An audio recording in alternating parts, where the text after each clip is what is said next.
guys, how's it going? This is Day Duke, and today we're going to do something a little bit different. Not quite horror, not quite action, not quite puzzles. We're going to play Rainswept. It's a criminal investigation game. It's an indie criminal investigation game. Should have started with that.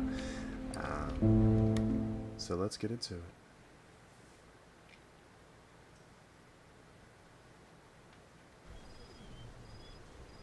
Monday, 12:14 a.m. October 7th, 1996. We're not going to talk about how October is still lowercase.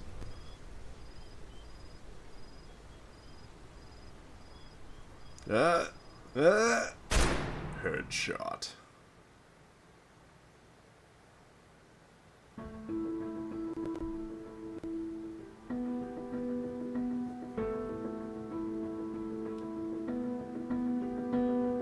Where'd the power lines go?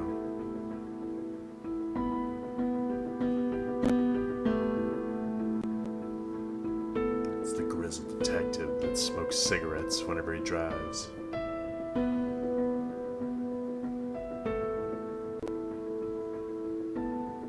Yeah, I don't know how long this game is. I don't really think... I'm pretty sure it's free. I know it's a demo. You can find it on Game Joel.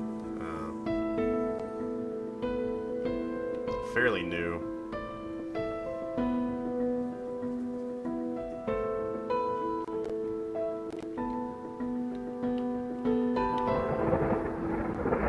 Rainswept.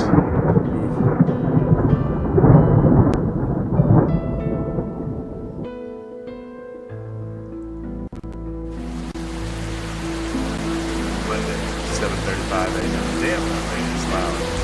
October 7th, 1996.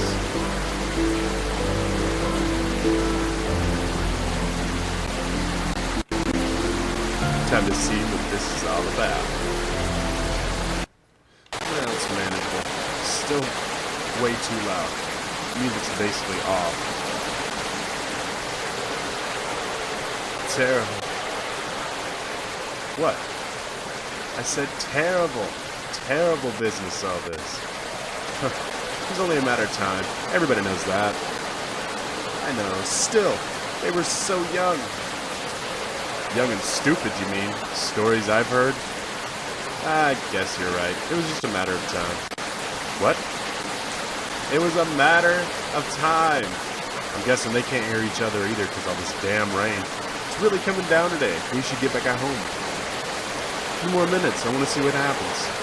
Nothing's gonna happen. I'm gonna catch the hole. That's all.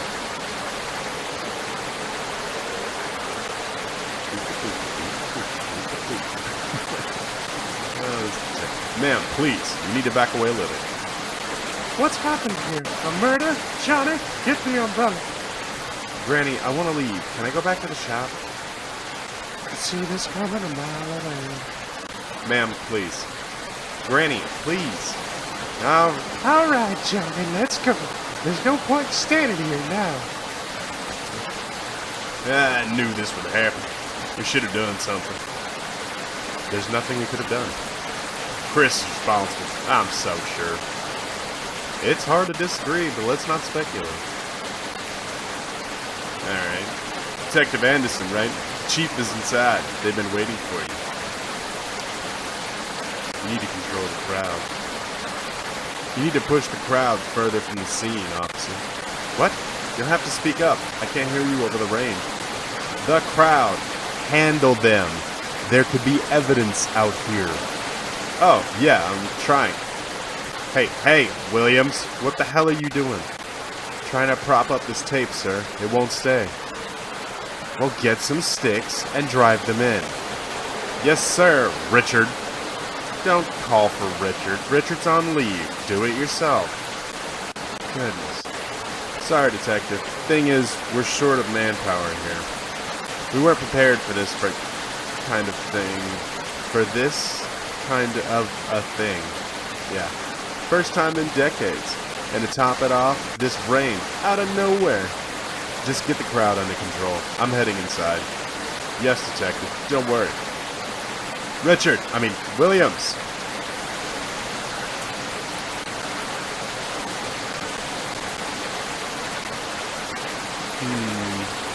Should I go in? No point in hanging out here.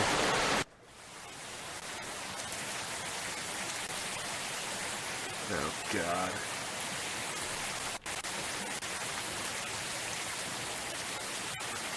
That's the sheriff. I should talk to him first. I thought we were looking for the chief. Alright.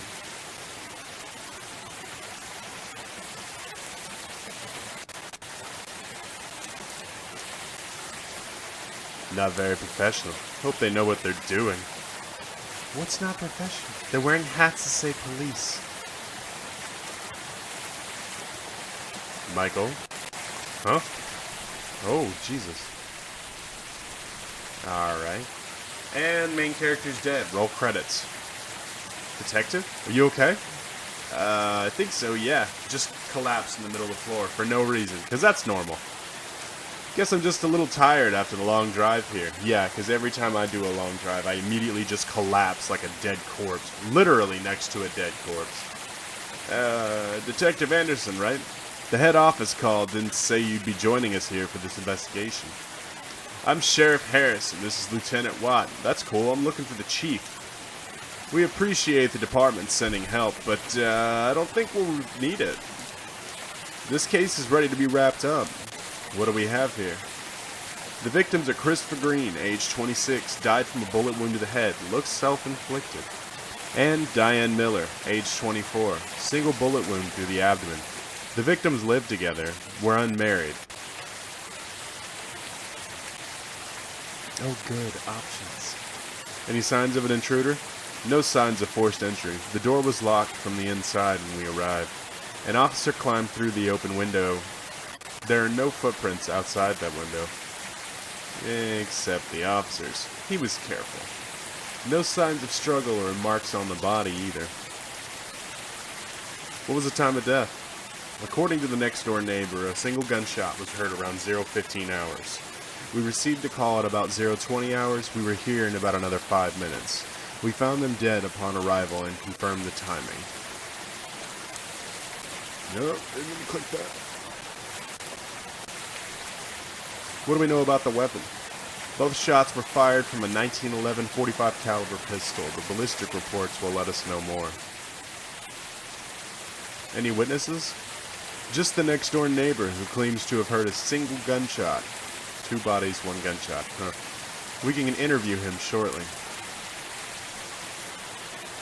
Honestly speaking, Detective, we think it's pretty obvious what's taking place here. What do you mean? They had a reputation. They weren't exactly a happy couple. The whole town knows this.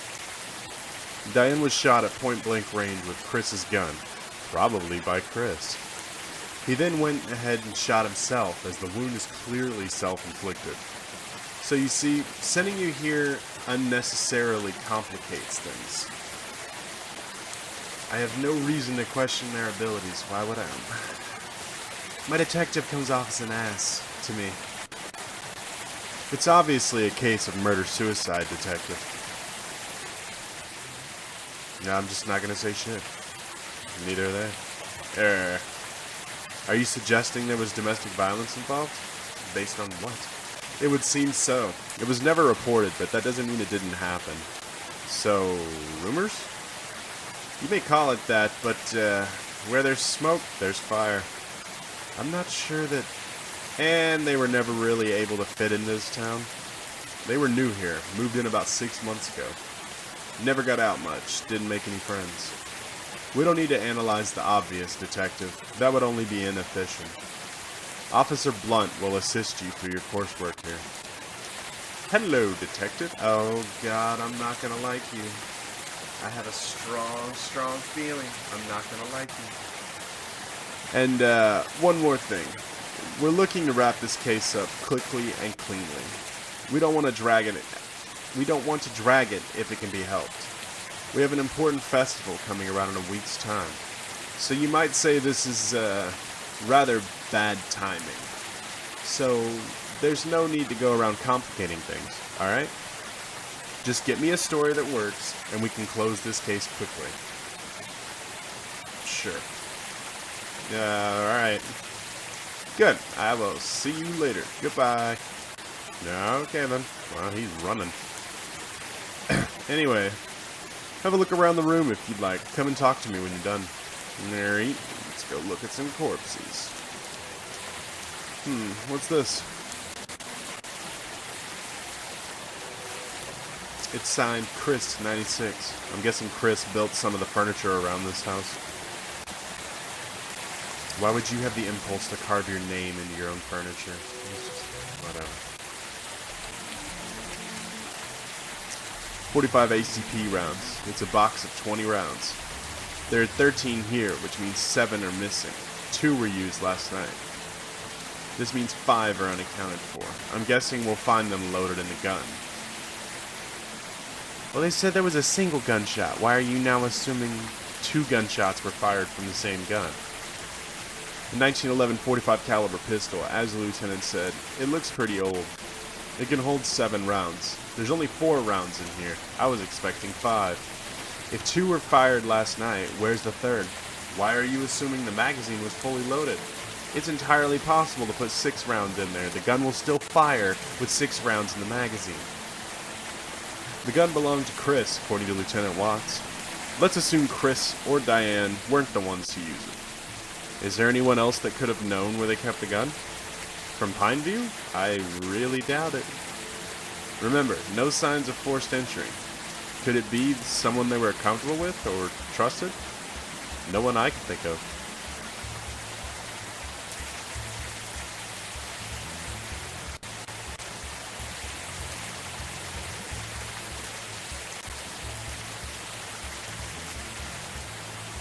Red wine. Looks like a new bottle was opened yesterday. No one drank from this glass. It would seem that Chris was sitting by himself at the table and drinking wine, waiting for someone to join him. Probably Diane? Whether he was waiting for her or someone else, we don't know yet. Why don't you ask him? A glass of wine was knocked over. This looks like wine, but there also seems to be blood here as well. How did blood splatter in this direction? It doesn't make any sense. Officer Blunt, I think there's been more than 2 gunshots that we're seeing here. Bullet wound to the head. The skull is badly damaged. Most of the side has been blown off. His body position and the way he fell would indicate that he was sitting sideways on the chair, facing where Diane's body is now. The angle of the shot indicates that he was shot from this side. If someone else shot him, they were standing in front of the refrigerator. No clues there, though. He could have been shot from that window. At the moment it's shut, must get it checked for fingerprints and footprints outside. Could someone have entered and left through here? We should have fingerprints results in a couple of days, detectives. Don't forget, there aren't any footprints outside. If someone shot him from outside, then Chris would have sat facing the refrigerator. That would make sense. That way, the killer wouldn't need to actually enter the house. But in that case, who shot Diane? Gunpowder residue on his right hand. Alright, so, fun fact for anyone that's not into guns, you can't just tell that from looking at someone's hand. Unless they fire like hundreds of rounds, you're not going to have any kind of gunpowder residue on your hands that's actually visible to the naked eye. The only way that would be possible is if you were loading or reloading actual bullets and dealing with actual gunpowder. Hard to disagree with Lieutenant here. This is strong evidence for the victim shooting himself. Unless it was made to look like that way? The chair's fallen on its back. Looks like Chris fell off the chair before or after being shot. So observant. Alright, that's everything in here. Alright, before I talk to Lieutenant Watt, we're going to end this episode here, guys. Thanks so much for watching. Have a great day, and I will see you next time.